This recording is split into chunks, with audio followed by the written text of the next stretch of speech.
दोस्तों अभी कुछ ही दिन पहले उत्तराखंड के बाराहोती इलाके में चीनी सेना ने बड़ी घुसपैठ की थी, लेकिन आज एक बार फिर से चीनी सेना की बड़ी घुसपैठ की खबर अरुणाचल प्रदेश के बॉर्डर से आई है। दरअसल दोस्तों इस बार चीनी सेना ने बड़ी हिमाकत करते हुए अपने 200 सैनिकों को हथियारों सहित अरुणाचल प्रदेश के बॉर्डर से भारत में भेजा। दोस्तों ये 10 दिन के भीतर चीन की दूसरी बड़ी घुसपैठ है।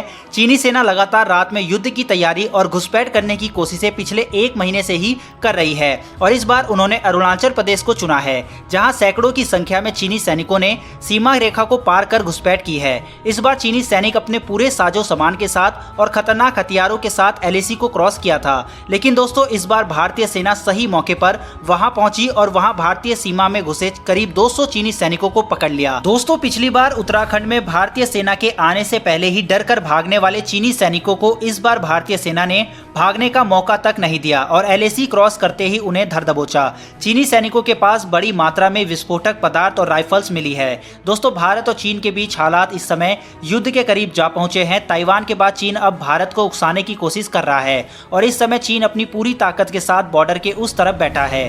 दरअसल दोस्तों इस समय चीन घुसपैठ करके भारतीय सैन्य ठिकानों को नुकसान पहुंचाना चाहता है।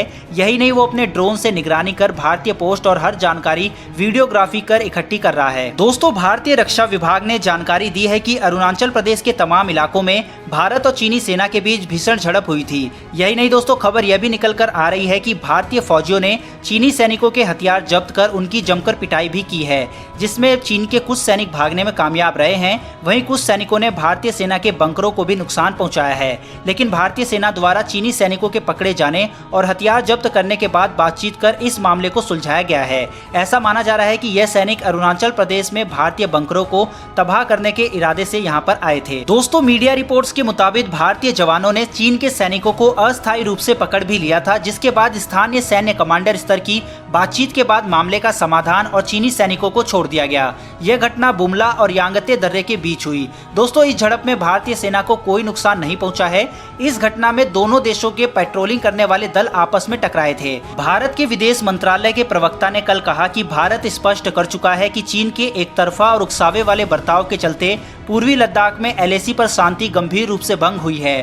भारत ने उम्मीद जताई है कि चीन द्विपक्षीय समझौतों और लद्दाख में एलएसी पर शेष मुद्दों को जल्दी हल करने की दिशा में काम करेगा। दोस्तों भारत सरकार, सीडीएस और सेना प्रमुख के किस फैसले के बाद चीन अपना आपा खो चुका है, यह भी मैं आपको आगे बताऊंगा। दरअसल दोस्तों चीन पिछले साल से ही एलएसी पर इस तरह की हिमाकत कर रहा है। चीन का मकसद भारत को युद्ध के लिए उकसाना है और वो इसीलिए ऐसी हरकत कर रहा है, लेकिन इसके जवाब में भारतीय सेना पूरी तरह से चीन को मुंहतोड़ जवाब देने के लिए तैयार है। चीन को लेकर दोस्तों अभी कुछ ही समय पहले भारत के प्रधानमंत्री नरेंद्र मोदी, एनएसए अजीत डोभाल, सीडीएस विपिन रावत और सेना प्रमुख एमएम नरवणे के बीच एक मीटिंग हुई। इस मीटिंग में चीन के खिलाफ भारत द्वारा 2-3 बड़े एक्शन लिए गए।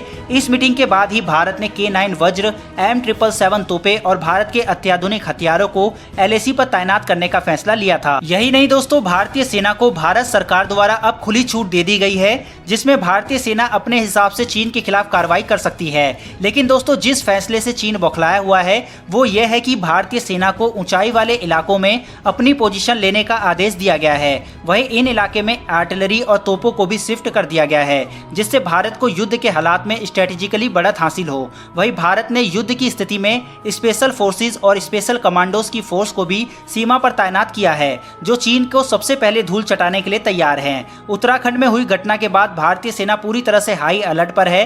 चीन को 24 घंटे इजरायली ड्रोनों की मदद से निगरानी की जा रही है।